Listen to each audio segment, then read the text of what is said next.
In today's video, I'm going to teach you how to acquire personal access tokens from Airtable account. A personal access token is a secure key you generate in Airtable to let trusted apps, scripts, or integrations interact with your bases.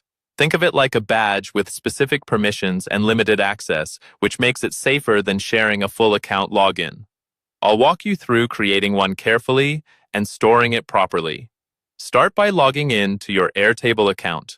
Go straight to airtable.com, create tokens, or open your profile menu in the top right corner and choose the Builder Hub or Developer Hub, depending on what your interface shows. Once you're in the hub, locate the Personal Access Tokens section. That's where you'll manage everything related to tokens. Click the button to create a new token. You'll be prompted to configure a few details. First, give your token a clear, descriptive name you'll recognize later, like Website Integration or Zapier Sync. It often helps to include the project or system name and, if you like, a short date code so you can identify it at a glance months from now. Next, define the scopes. Click Add a Scope and choose only what the integration truly needs.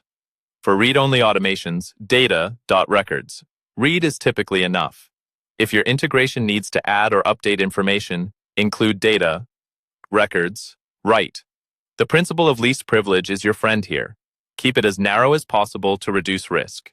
You can add multiple scopes if required, but avoid broad or administrative scopes unless they are absolutely necessary. Then set access. Click. Add a base to choose the specific workspace or bases the token can reach. For most use cases, selecting only the bases your integration touches is the safest option.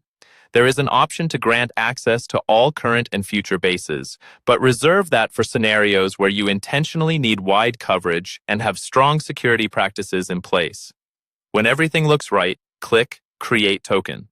Airtable will display the token once in a one-time pop-up. Copy it immediately and store it in a secure location, such as a reputable password manager or an encrypted secrets vault. Consider using environment variables in your code instead of hard-coding the token. Never paste tokens into shared documents or commit them to version control. If you lose the token or suspect exposure, revoke it from the same hub and generate a new one. That's it. You've created a scoped, securely stored Airtable personal access token, ready for your integration while keeping your data protected.